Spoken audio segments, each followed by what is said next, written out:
My brothers keep a show, I gotta let them know. Tuesday, 7 p.m., gotta let them know. 3 M's, mint and model, gotta multiply. God gets all the glory, hands in the sky. My brothers keep a show, I gotta let them know. Tuesday, 7 p.m., gotta let them know. 3 M's, mint and model, gotta multiply. God gets all the glory, hands in the sky. My brothers keep a show. Introduce the host. My brothers keep a show. Introduce the host. That's the Dr. Michael Green.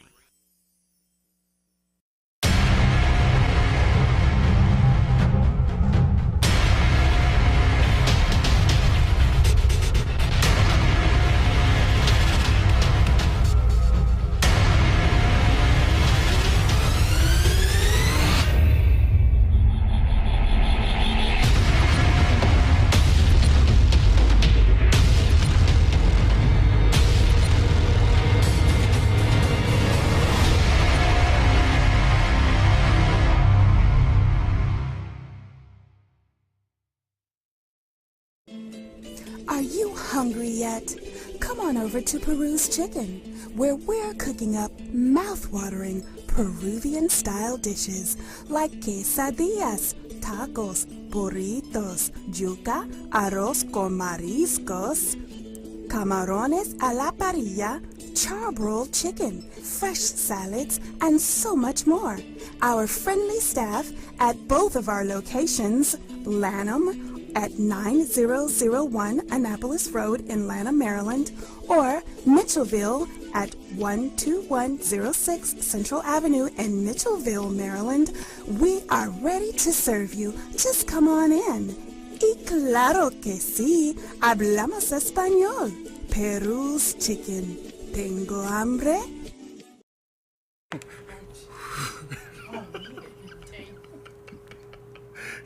Here you go.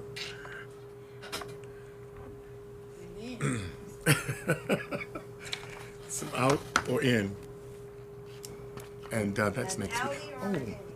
Hey, good evening, everyone, and welcome to the greatest show on this side of greatness. Again, this is My Brother's Keeper, where greater men continue to make men great with a spirit of excellence. It's, of course, you know, a Tony the Tiger Terrific Tuesday. It's great. And sitting alongside me this wonderful Tuesday, terrific Tuesday is my sidekick, wingman extraordinaire, Dr. Brian Champion.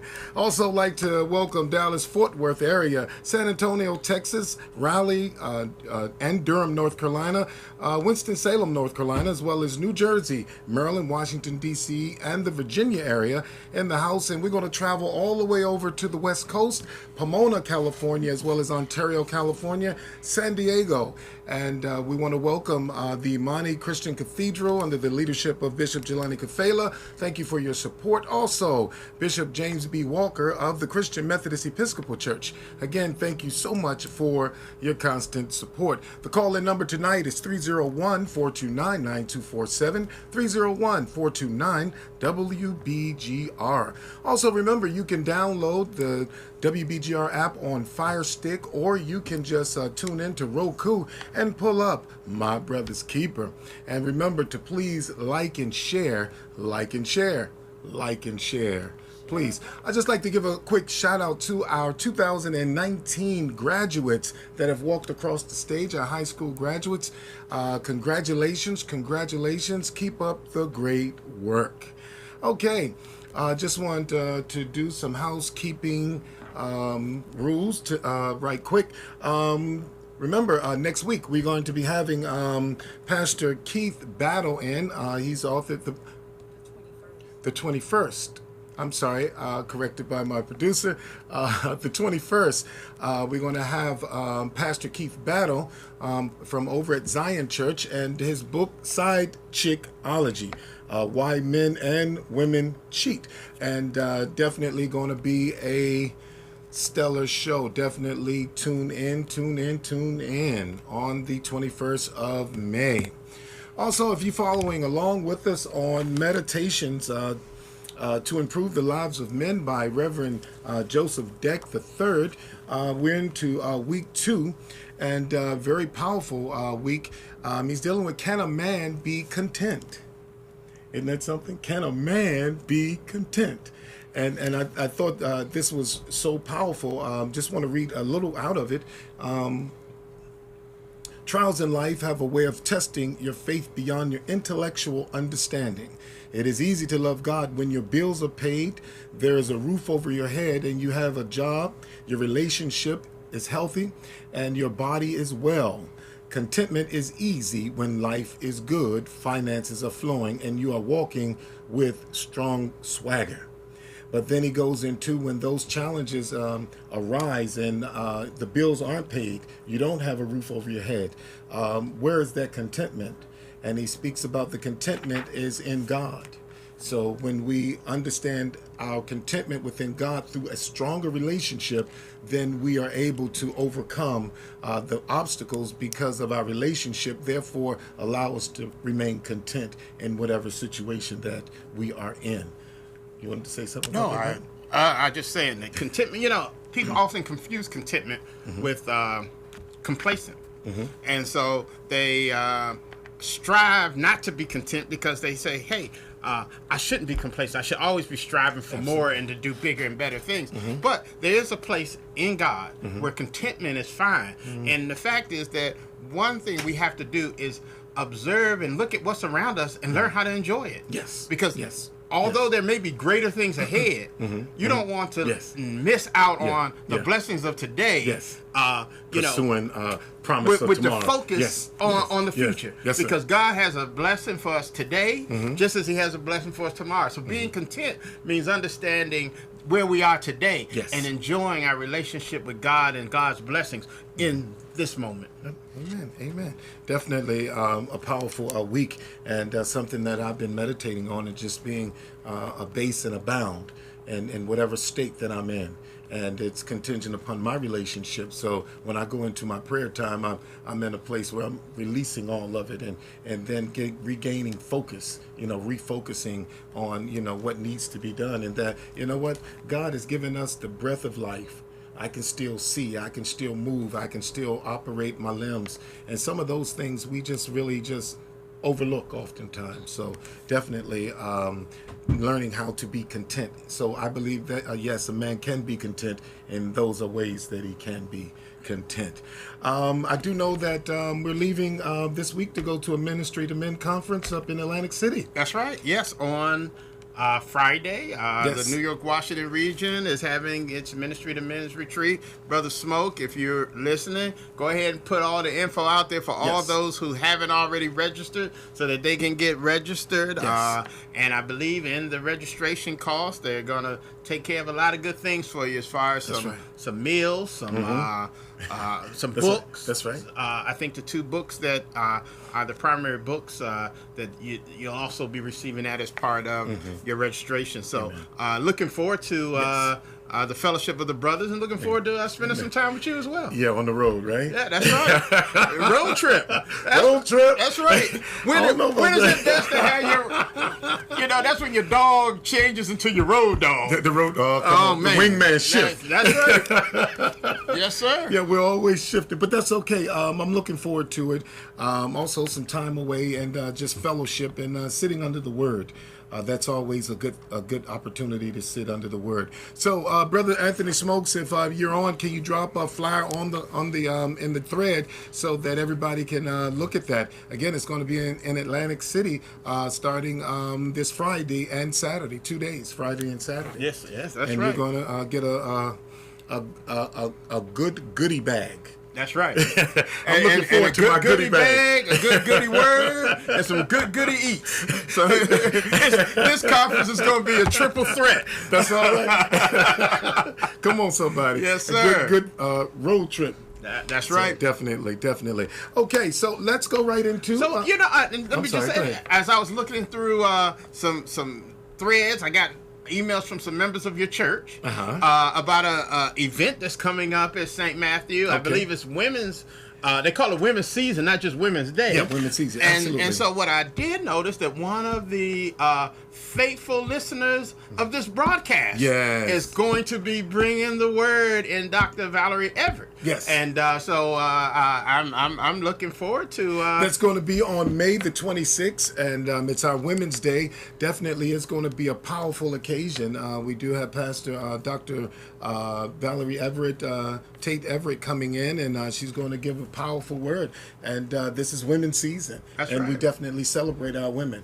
And Oh, mothers, so- and Mother's Day coming up, and we celebrate our women, mothers, sisters, cousins, aunties, all of the above. That's right. So Yeah, we're definitely. hoping that folk who are faithful listeners will Yes. come on out to St. Yes. Matthew on Yes. the 26th. Absolutely. 26th. 11 a.m. 26th. service. 11 a.m. All right. service. She's bringing the heat. Okay. And we're definitely keeping her lifted up in prayer as she lays before God for a right now word. All right. Amen. Yes, So sir. let's, anything else going on before you go into... No, I just want to give a shout out to my daughter Brianna. Hey, Brianna. Brianna, I was in Virginia Beach with Brianna Okay. on this past weekend, the Okay. end of their cheer season. They were at the U.S. Finals in Virginia Beach, and I was very pleased that after a long, hard, struggling season of moving up to level 3. Level 3. So they're youth level 3, and this was their first season in that.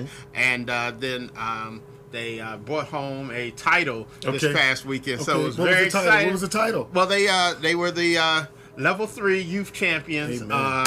for the U.S. Finals in. Just like a champion. That's right.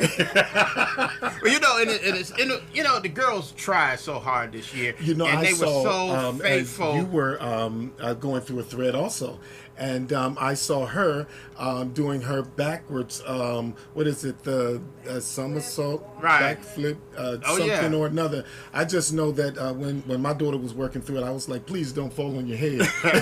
But she's mastered it, man, Oh, and she kept rolling with it, and she kept asking her mom to keep on taping her doing it, and it was very exciting to watch her accomplish that, and it just built the confidence. Oh yeah, because I got pictures of times when she flipped over and didn't land on her feet. Okay. From a couple of years ago. So A lot I of that going on. I show her those, Yeah. and then show her the current pictures as a Absolutely. way of her just kind of getting a chance to see her own growth. And that's what we also saw Absolutely. this season. Last year, they were level 2, and Yes. everywhere they went, they Yeah. were winners. Yeah. So this year was a They're struggle. champions. They were champions. That's right. That's right. And so they went through the season, but finished strong. Yes. And so Yes. I just wanted to Amen. say congratulations That's to Brianna, also to the Hot Topic, Yes.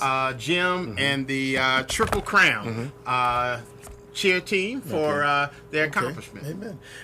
These are those precious moments that you really can't get back. So that's awesome that you're able to travel and be with her Oh, yeah. during those It's occasions, awesome those time. competitions, because I know what it was like to be there and just cheer her on, and then it's very powerful. Yeah, Very yeah, powerful. stuff that you will never forget. And Yeah. in the beginning, the first couple of times I went, I didn't really understand the whole cheer world. Yeah. And so then now you It can is look a at world, man. It and, is a world. You can look at certain teams and say Yeah. stuff like, okay, well they didn't do this well, and this one did that, Yeah. and they're going to beat this team, and they're not going to beat that. Oh, and you can tell the difference between So level is it- 2 and level 3, and all of a sudden you become this analyst. Yeah. of, So all you need is the desk and sitting at the chair and say, yeah, well, we'll give them about a 5 on the performance, but the actual flipping, we'll give them a 6 on it. you really become at that point where you can say this team was stronger in this area and so forth. So Well, actually, cheerleading is, a national sport that is now collegiately recognized. Oh, It is definitely. recognized now. So and you see able to get the money, able to you get see the people scholarships. getting the scholarships Absolutely, for it. absolutely. And my daughter did. So yeah. and it's just a really good thing. Plus, just in a time when children in general are not being as physically active Yes. as they once Yes, were, to yes. watch them train the way they do and the way they prepare for these events. I've just been, really proud of her from that Yay, aspect. Brianna. And then to say this, afterwards on Saturday came back home, and on yesterday went up to her school where she was recognized in the honor assembly for 4.0. So I mean, 4.0. she's taking care of it on both ends. That's it. That's what's happening. Yeah, we definitely. So we just say, congratulations, Brianna. Keep up the good work. Daddy's proud of you. Amen. Amen. So I guess we can roll into our Black History hero for the week. Yeah, and I thought that I know you kind of mentioned him on last week. Yes. But I wanted to just go back and recognize him officially as a Black History hero. We often talk about we lose people too early sometimes. Yes. And this young man was 51 years old. Yes. And it's John Singleton, Yes. Who was born in 1968 and passed back in April 28th of this year. He's known as an American film director and screenwriter. Born in Los Angeles and went to Pasadena City College, and then he went on to University of Southern California, where he went to School of Cinematic Arts.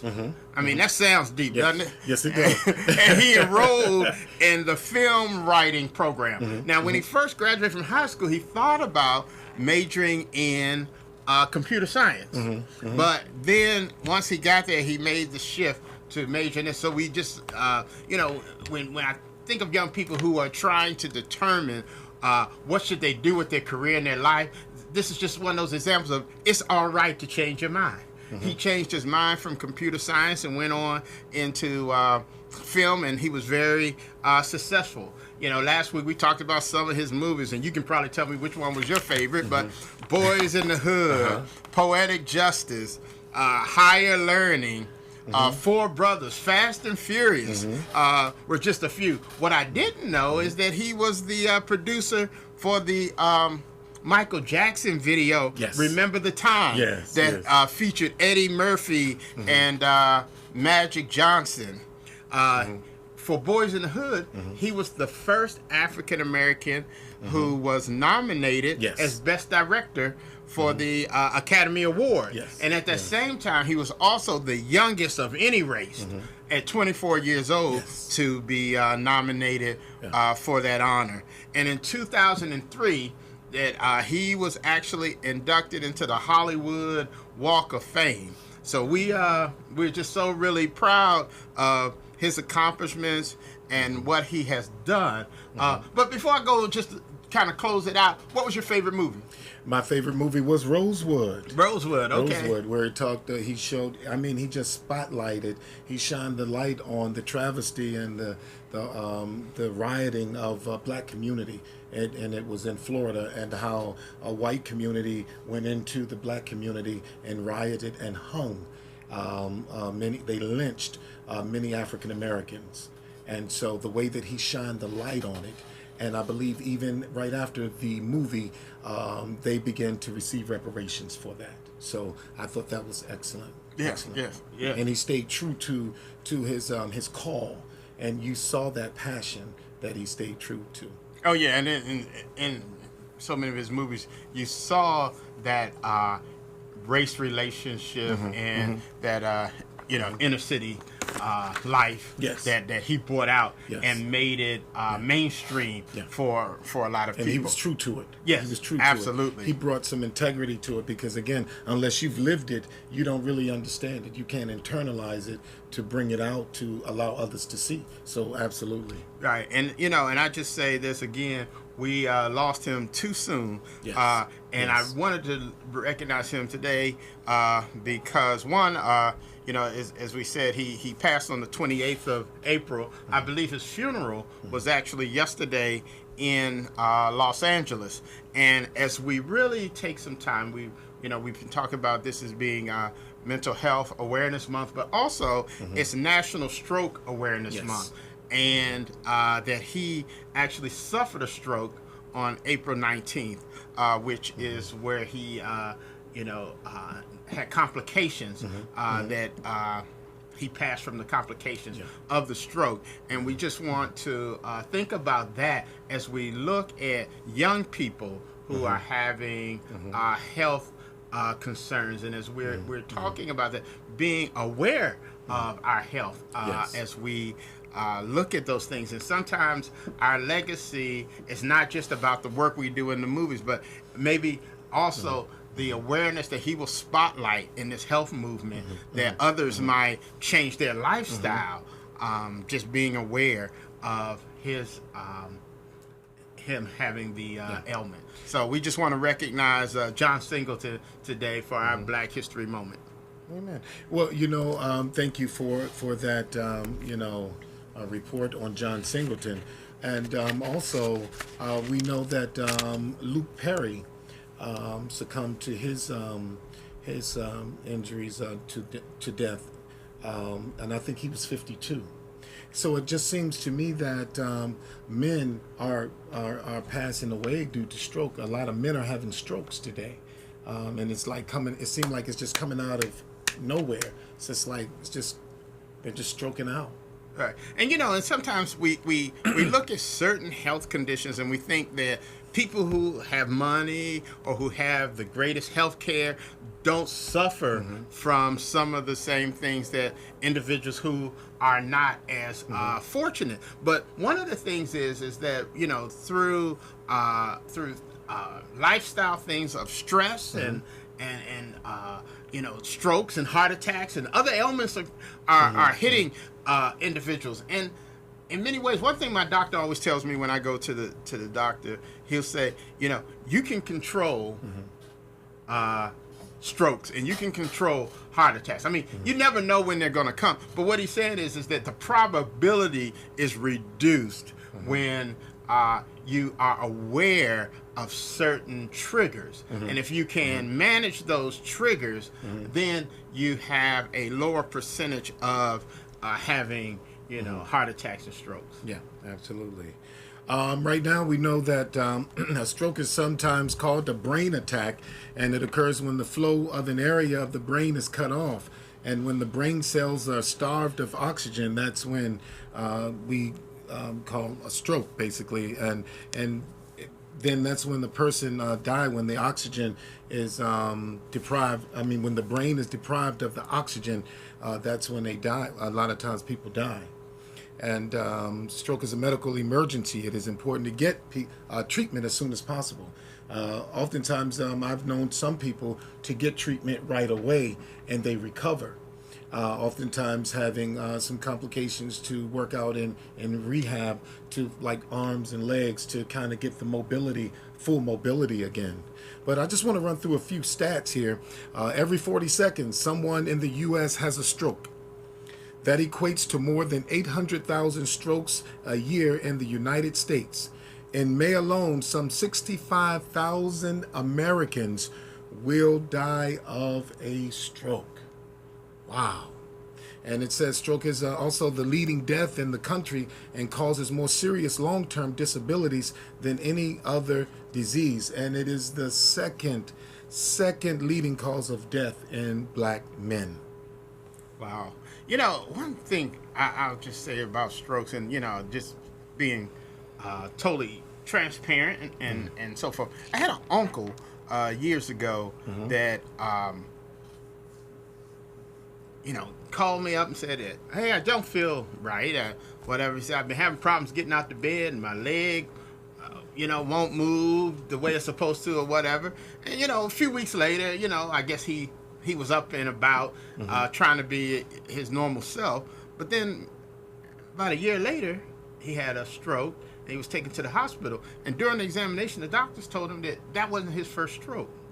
And one of the things that kind of came to mind out of that is sometimes we ignore the symptoms or we ignore our ailments to a point that we don't address it. So, eventually, his stroke must have been mild enough for him to work his way back into being able to get around and walk. But the point was that he did not address it. And so when the second one occurred, it was more severe because he didn't begin to change his lifestyle.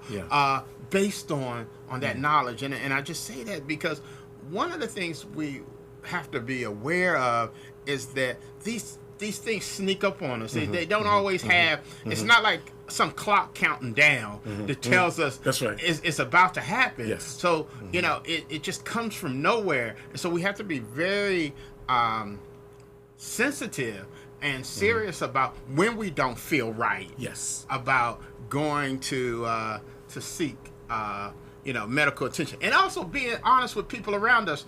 When people say, how you feel? And we want to, again, as men, we want to be tough guys. Oh, I'm feeling good, knowing that we're not.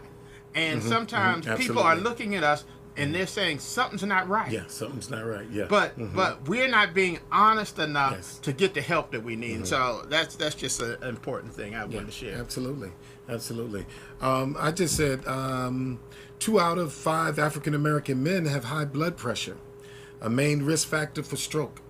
High blood pressure, hypertension, and often starts at a younger age and is more severe in African American men than in white men. And African American men with high blood pressure are also less likely to have it under control. High blood pressure. I'll take a personal point of privilege here and say that my pressure was out off the charts, for a few years. And I was still operating, man, and still moving, still going, still doing. And I would go to the doctor, and my doctor would say, it's high. And then I would still just keep going and moving. One of the things I can contribute to that is I was drinking Red Bulls.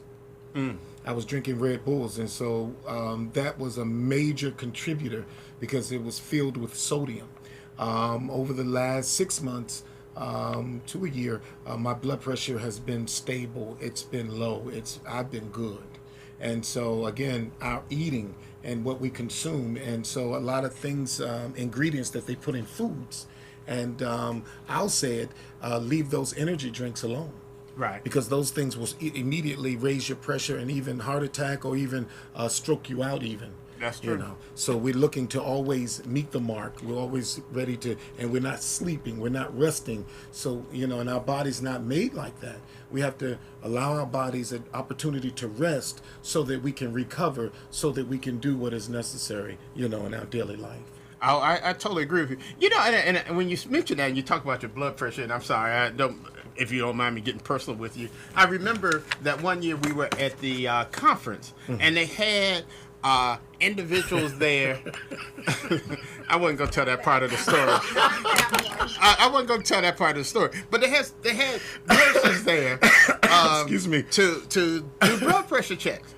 And, we all got our blood pressure checked, but so many people want to avoid getting their blood pressure checked because they don't want to be told their blood pressure's high. So, you kind of push them. Go ahead, man. Go ahead, get your blood pressure checked. And they go do it and find out it's high, and the nurses gave them direction and so forth. But one of the things, and I've had high blood pressure before, and what I have found out in my own body is that when, 215 is my weight of choice. Of choice. For my blood pressure. Okay. When I'm over 215, the blood pressure appears to be high. When I'm below 215, the blood pressure is where it should be. And so, one of the things I looked at and I was like, okay, well, the doctor's like, well, you can be fat and take this medicine. Or you can, lose a little weight and not take the medicine. And so, the thing was, I tried it, and I started noticing that my my blood pressure. And we had a nurse in the building where I worked, so I would go get my blood pressure checked 3 times a week. And so I could tell. So I would get on the scale, and I would get on. My blood pressure check, and I kind of saw. So that was learning and knowing my body. And as we get older, that might even change. That combination might change. But that was something that I recognized, and I tried to say, okay, knowing that, now I'm gonna try to keep below that. And I think those are the types of things we all have to learn about our own bodies, because somebody else was looking and say, well, I only weigh 180 pounds. Yeah. Well, but you're only 4'9". Yeah.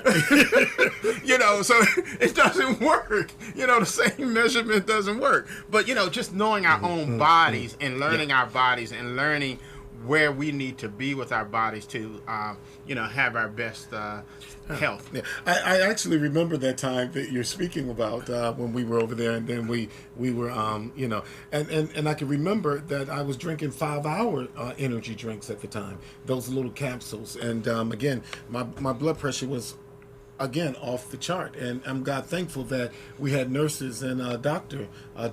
Sonia Brown was in the house, and Nurse Veronica Long was in the house. Right. And so they were like, you need to go home, check in, and first of all, check my pressure, knew that it was exceptionally high.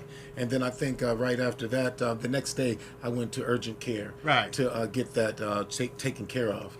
And I actually remember that during that time, the nurses actually recommended for some people to go to the doctor immediately because their pressure was so high. Yeah. And one of the things I've noticed, and I've heard this, is that the black church is unhealthy. That when they come to events like that and they look at taking those vitals of members of the black church, that we have a serious disproportionate blood pressure. So I mean, if we're going to have healthy congregations, we have to really begin to have more focus on some type of healthy living, and dietary and dietary, a lot of other things. I mean, exercise. Yeah, absolutely. I concur. It's just so many things that we have to really consider, and oftentimes we only will look at doing one and think that we're going to have this revolutionary change. Yeah. So. And it must be, I believe, a psychological change. And we must not live to eat, but eat to live. And that's what changed my diet. I was a vegan for about 12 years. And then I just introduced meat about 3 years. Well, just fish into my diet about 3 years ago. So I'm still not eating red meats, pork, and anything else. So, I'm sorry. A comment from Sister, you mentioned her, Sonia Price Brown. And she talks about recognizing. She was nice enough to post about how we recognize a stroke. And we want to remember, be fast. A stroke you have to get in within the first 3 hours, you have a better chance of recovering. But B, for balance, the E, you want to check the balance if the person's balance is off. E, the loss of vision. Is there any loss of vision? And then with face, we have facial drooping. It's the mouth, And the A, raise their arms. Is one arm still drifting down? We have S for speech. Is there any slurring of speech? And they're sober. No. T is time. You can't waste the time. Know the signs and call 911 immediately. Yeah, I believe there is a medicine that they give you within that allotted time that can, kind of put you back over on the other side, as far as being healthy and it not, taking you out really. Right. And the or recovery. Just right. Even if it's not something that's going to take you out, it helps you have a better recovery from, paralysis and other different, different symptoms. But TCB? I think it's TCB. I believe I was reading. I'm not sure, but I do know acronyms. One thing I will say is that and we often want to try to self-diagnose and make sure the person's all right before we call 911. Sometimes just call 911. Yes. And if they're all right, then it's okay, but at least 911's on its way. Yes. And so while we're sitting there trying to make those decisions and ask questions, and 9 times out of 10, when you ask a person how they feel, a lot of times, because of the orientation of their mind, they don't even realize that they're in some of the distress that they're in. Yes. So their responses to you can be affirming when they're really, very sick. And I witnessed that in one case where a person was totally out for a few moments. And when he came to, the 911 dispatchers were there, and they were asking questions, and he says, "Why are you asking me all these questions?"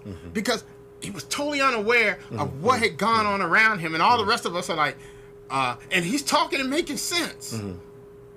But he was very ill at the time. Yeah. And so those are the types of things that we have to be very mindful of not waiting. And you're absolutely right. Time is of the essence. Yeah. And that was the last point. So even before you get to that place, and what we talked about before, it's so important, the precautionary and the preventive maintenance, of making sure that you're eating well, and you're exercising, and really just taking care. And it just takes the education of being educated on making those types of decisions. A lot of times we don't do better because we don't know better, but when we know better, we do better. So I just wanted to put that preventive maintenance. It means a lot. Absolutely. Also, the past week, I'll put it out there. The past week, I had my my colonoscopy, and clean bill of health. Praise God, and no polyps, no nothing. I'm clean. I'm good. But precautionary. So it's so hard sometimes when we don't do the preventive maintenance, and then something happens. Then we find out a slew of other issues that we have, going on. So now we got to correct, the blood pressure. Now we got to correct if we have diabetes. Then we got to correct all these other issues that could have been prevented if we just stay on top of it. That's right. Go ahead. I agree with you totally. And as men, we shy away from spending that time at the doctor. Yeah. We definitely shy away from certain type of exams, and the so prostate. Forth. Well, and yeah, the prostate. Those are ones, and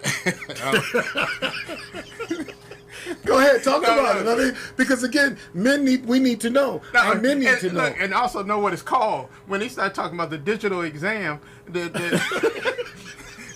I thought he was talking about some meter or something. He said, "Have you ever had the digital?" And I was like, "No, I've never had that." But I didn't know what it was called. I didn't know what it was called. But so that's all I also said. Know what it's called. Know the things that it's called. So that when people ask you a question, I said, "No, I've never had it done before." And I had it done, but I just was not familiar with the terminology. Yeah. So when he came with the to do the exam, you said, "Oh no, I had that." Right, I'm good. And the name change is so it would be so scary. Right. Yeah. I'm going to be less afraid. Hey, I'm going to do a digital exam as opposed to a prostate exam. Right. But it saves your life. Image. Yeah, you have it saved your life, and it That's what I'm saying. The bottom line is that while we're being afraid, we're setting ourselves up for a unhappy ending. Yes, and so many times. Yes. So my doctor asked me did I want to do did I need the prostate, and she encouraged it, but she also gave me an option of saying that since I was doing blood work, that it would also show in my blood as well. So I opted for B for 300 blood work. Okay. So, but again, everything is good, and again, because I'm at that age, at 50, we're at that age where if we're not on top of our health as men, then it can easily go the other way. Well, and you're saying that at 50, and I'll say this too. Sometimes we also have to push our doctors, yes, to when we're not feeling certain ways, to say, "Oh, you're not old enough for this exam," or whatever. Yeah. That sometimes and I had a major surgery, when I was in my early 40s, that was discovered through an exam, but I wasn't scheduled to have that exam until age 50. Yeah. And the doctor said to me, "Boy, if we had waited till you were 50, it would have been, Yeah. but it would have been awful." Good. But the thing is that because that would have been like 8 years later. And so those are the things that sometimes that might be the textbook example, but sometimes when you're feeling certain ways, and your body's not responding or it's not right, to just stand up and find an advocate for you to have additional attention. Yeah, I agree. And the next one is diabetes. Diabetes, that you're at a higher rate of. Okay. No, go right ahead. Okay, we're going to roll through these producers saying that we have. Did you post already? No, I did not. No, I guess you can take care of that if you need be. Thank you so much. So, like I said, we're 3 hours a day, 5 days a week. And we'll have time to do everything we need to do. Hashtag MBK, 5 days a week. That's Amen. right. Okay, people with diabetes have a higher stroke risk. Okay. Sickle cell anemia, the most common genetic disorder among African Americans. If sickle-shaped cells block a blood vessel to the brain, a stroke can result. Also, smoking. Risk for stroke doubles when you smoke. If you stop smoking today, your stroke risk will immediately begin to decrease. Obesity. Adopting a lower sodium salt diet, lower fat diet, and becoming more physically active may help lower blood pressure and risk for a stroke. Physical activity. Let's get moving. And stress, managing stress is key. You want to talk about that for me? Managing stress. Managing stress. Oh man, yes. And so we're gonna spend a little bit of time. That's right, talking about managing stress. Okay. And one thing I want to say, and we'll move through these points pretty swiftly. But the funny thing is, people say, "What is stress?" Stress is the physical and psychological distress that we experience when day-to-day activities exceed our ability to solve them. Now, I'm going to say that. I changed that definition from what you'll find in the book. I said day-to-day activities. Okay. The definition that you'll find in the book says day-to-day problems. But the reality is that we find stress when we're not having problems. And when we think life is going good, we assume there's no way I can be under stress. Yeah. So it's sometimes the activities that are good, the blessings that we're having in our life are still overwhelming. Absolutely. I always look at people who have these, you see them as Bible covers and bags and all this cute little stuff, and it says, "Too blessed to be stressed." And I said, "You telling a doggone tale." You're telling a tale. Yeah. That's not true. Don't fall into that myth. Yeah. Because we can find stress in our blessings. Yes. When our life is at its peak and everything is going good, if we don't manage it, it still becomes overwhelming. We're unable to manage it and solve it, so we still experience stress. And that's the biggest thing, that we think to ourselves, that it's going too good for me to be in stress. I'm not going to claim the stress. And all we're doing is setting ourselves up for stressful situations. But the signs of stress are also confusing, because what happens is you see stress in somebody else, and you believe that since you don't look like they look, that you can't be going through stress. But stress, manifests itself in so many different ways. Some of the physical ways that we see stress is in headaches. We see it in coughing, skin problems like rashes, we break out. We also see it in things like losing hair. We see it in, uncontrollable twitching. We see it in grayness. Now, we see it also, people having stomach problems, where they're having problems digesting. Absolutely. But also in the psychological realm, we see it in things like people who can't pay attention. They have memory problems. They have short temper. We see it in anger. We see it in things like over shopping, indulging in behaviors, overeating, abusing drugs and alcohol. We see it in phobias, where people are just afraid of everything, and also depression.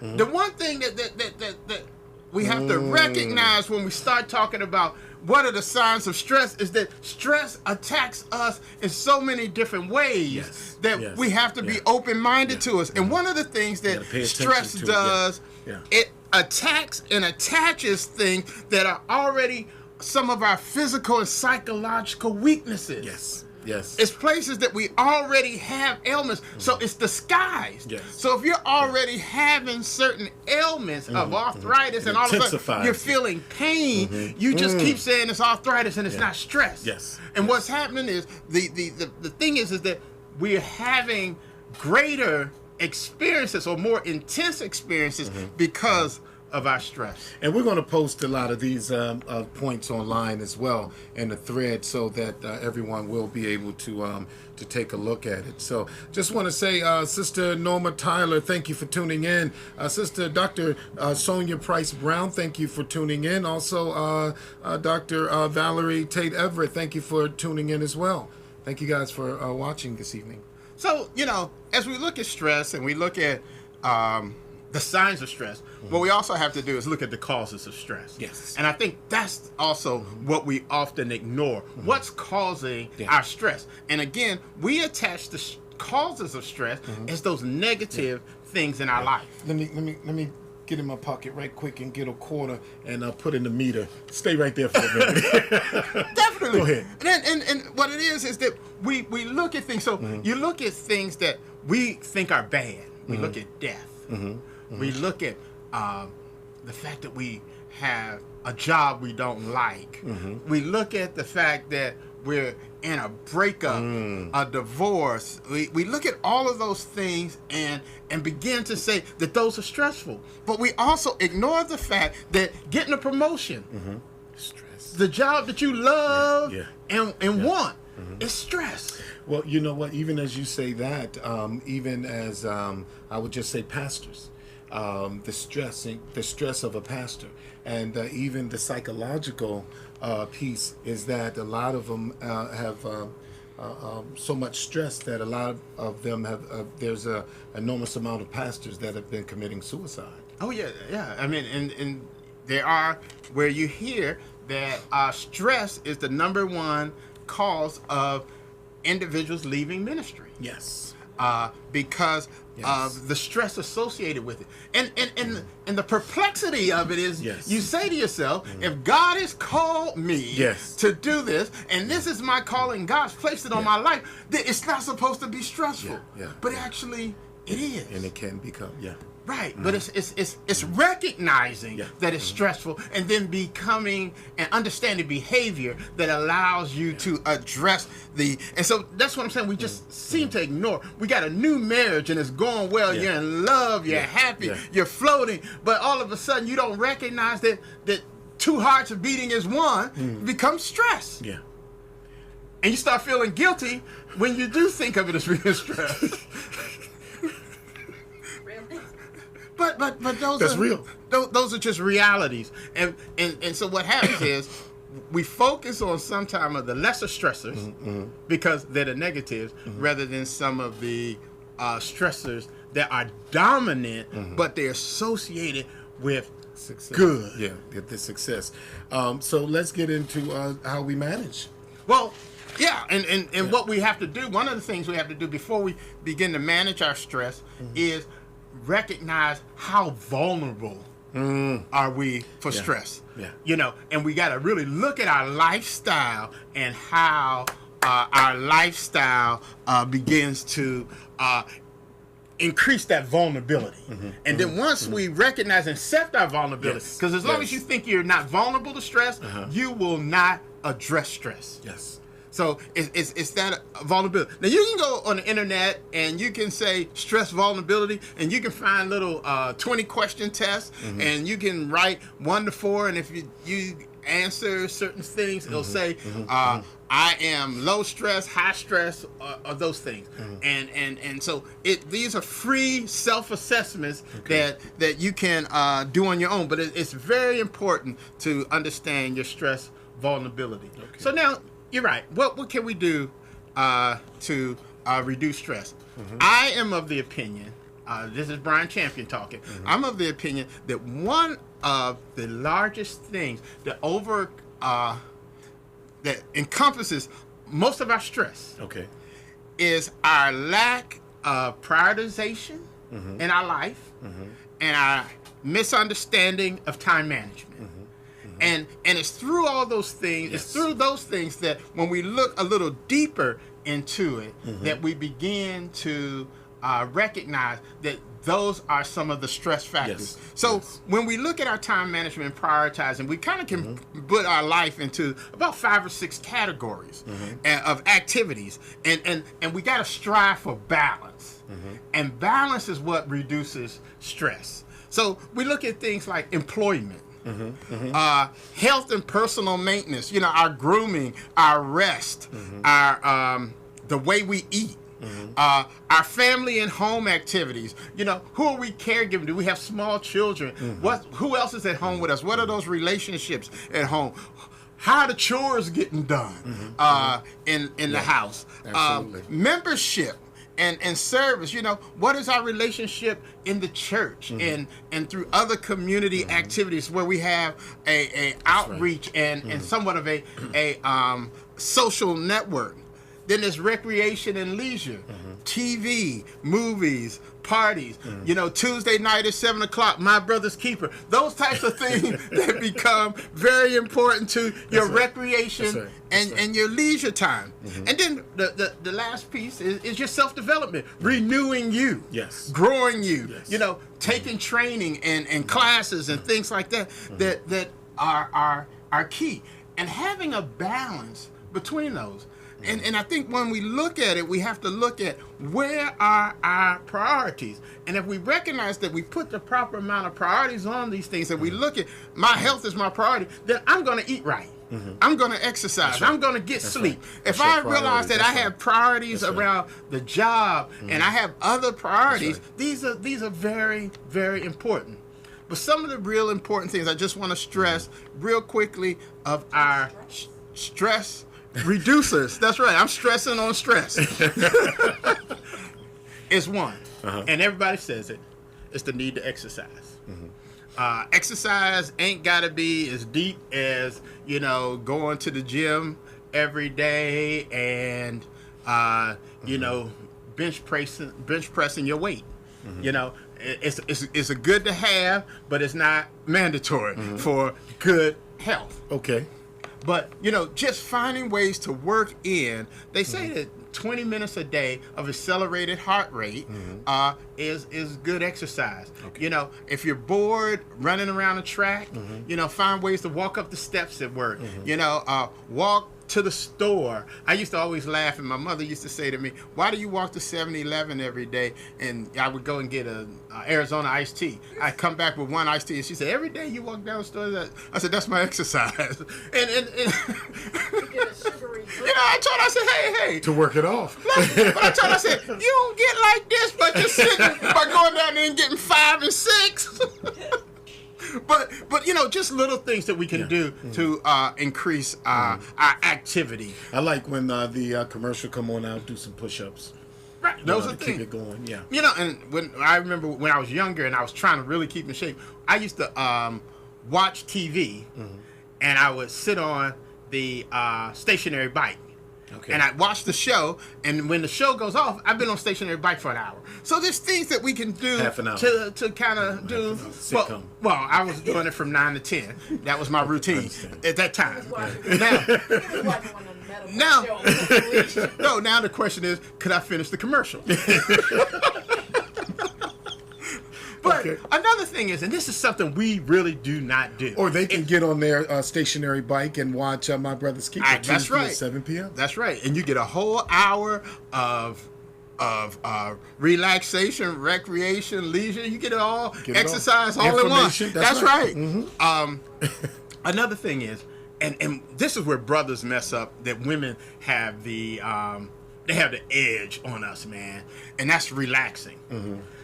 You know, so look, when the last time have you taken a bubble bath? Okay, that's what I'm saying.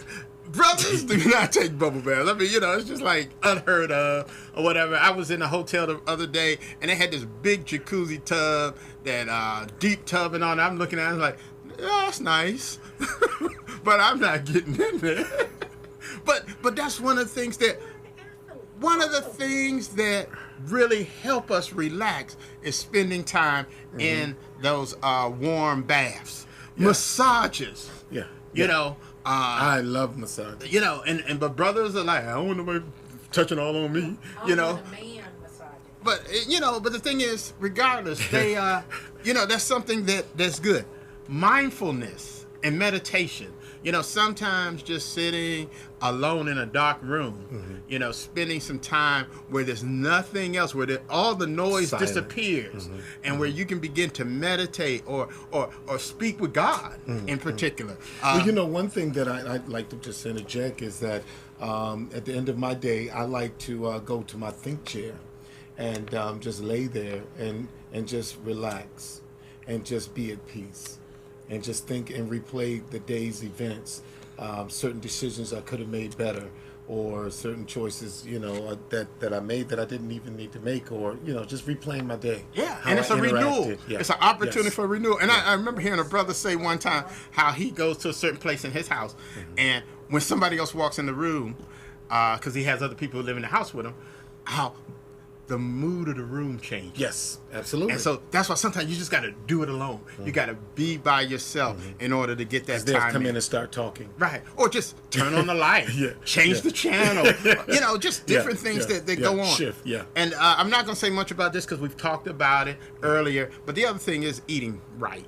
It's not about just eating less. It's about eating the right things. Putting the right things in your body. And one of the things you want to think about is that we try to get all the right vitamins and so forth, but sometimes it's just we're not getting them in the foods we eat. So taking the vitamin supplements to help us continue to reduce the stress. And then last, I'll just say a couple of real quick things that also help reduce stress. Give and receive affection. I mean, that's important. We need to know that we're loved.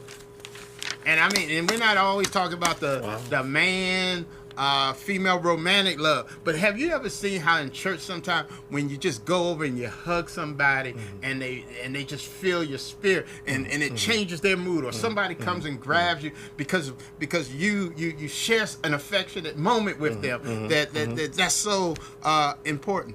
Practicing your spiritual beliefs is another very important thing. Absolutely. Having friends that you can confide in, talking out your problems, really help. Yeah. Learning to say no. That's another stress reducer, because sometimes we're so interested in pleasing everybody else that we overdo it because we're not allowing ourselves time to rejuvenate. And finally, the last thing I would say is that's important to reduce stress. This is one of my stress reducers. Laugh and have fun. Laugh and have fun. All right. Yeah, if you're ever around this guy, he sure will keep you in stitches, I tell you. So that's why I'm looking forward to the road trip. Oh yeah, we're gonna have us a good time. Looking forward to the road trip. While we're in Atlantic City, we might find us a little spot that allows us to do a little stand up. And I'll watch you. And I will watch you, my brother. I will watch you. All right. And I'll support you. Amen. Hey, one thing that I would say is the scripture that comes to mind is Philippians 4 through 9. But what I want to accent on is do not be anxious for anything. And 1 Peter 5, 6 through 11, cast all your cares, your anxieties on him because he cares for you.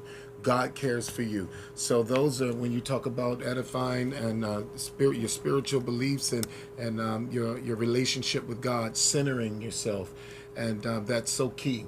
So that allows other things to just dissipate from you.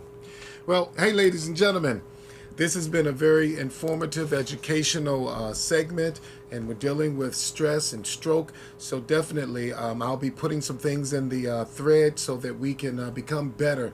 Because again, we do better when we know better. Well, our time is up, and we definitely thank you for yours. And remember, you can catch the rebroadcast of My Brother's Keeper Mondays at 10 a.m. Remember, when good men stand together, we become greater. I am My Brother's Keeper, and see you on the other side of greatness. God bless you. See you next week.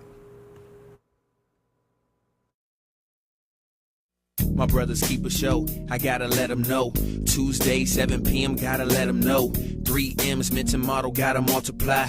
God gets all the glory, hands in the sky. My brothers keep a show, I gotta let them know. Tuesday, 7 p.m., gotta let them know. 3 M's, mental model, gotta multiply. God gets all the glory, hands in the sky. My brothers keep a show. Introduce the host. My brothers keep a show. Introduce the host. That's the Dr.